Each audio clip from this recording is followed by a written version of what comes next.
All right, let's talk about leadership. It's one of those words we hear all the time, right? Well, today, we're going to strip away all the corporate jargon and the myths to really get to the bottom of what it means to lead. And the definition we're going to land on might just surprise you.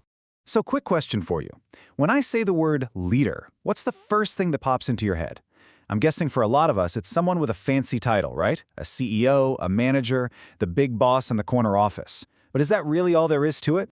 And that's exactly the idea we're here to challenge. We're going to push past that old school thinking and really look beyond the job title. Because what we're going to find is a much more powerful and, frankly, more useful way to think about leadership. And this lays it out perfectly. On the left, you've got the common view: leadership is a thing, a static position you hold.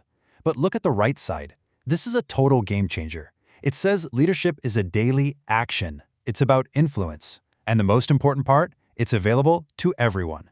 This is the key. We have to stop thinking about leadership as a noun, a person, place, or thing, and start seeing it for what it is, a verb.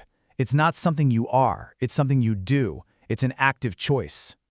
Okay, so if leadership is a verb, if it's something you do, then what are the actual actions? What does a leader do day to day? Well, let's break it down into some real practical steps. And here's the cool part. It really boils down to just 5 key actions. That's it, just 5. Suddenly this huge, intimidating concept becomes something we can actually get our heads around. Pretty cool, right? Here they are. First up, you set a vision. You paint that clear, compelling picture of where we're all headed. Then, you inspire the team to want to go there with you. It's about that emotional connection.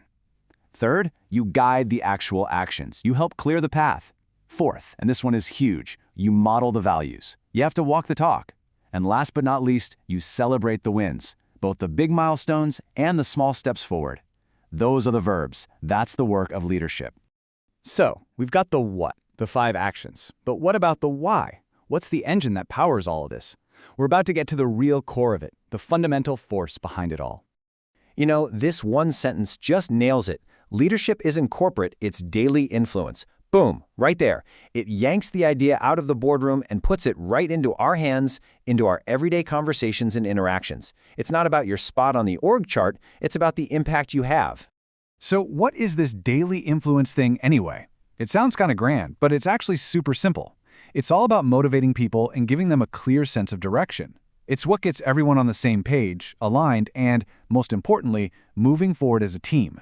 And you can see how these pieces all just lock together, right? You start by motivating others, but that motivation needs a target, so you create direction. That clear direction is what gets everyone aligned. And when you have a motivated, aligned team, well, you start moving forward together. That's what effective influence creates.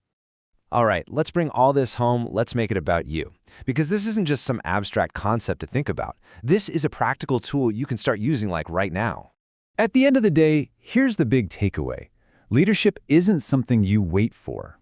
It's not reserved for a big promotion or some special event. It is a choice you can make in any meeting, in any conversation, in any moment where you interact with other people. And that really brings us to the final thought here.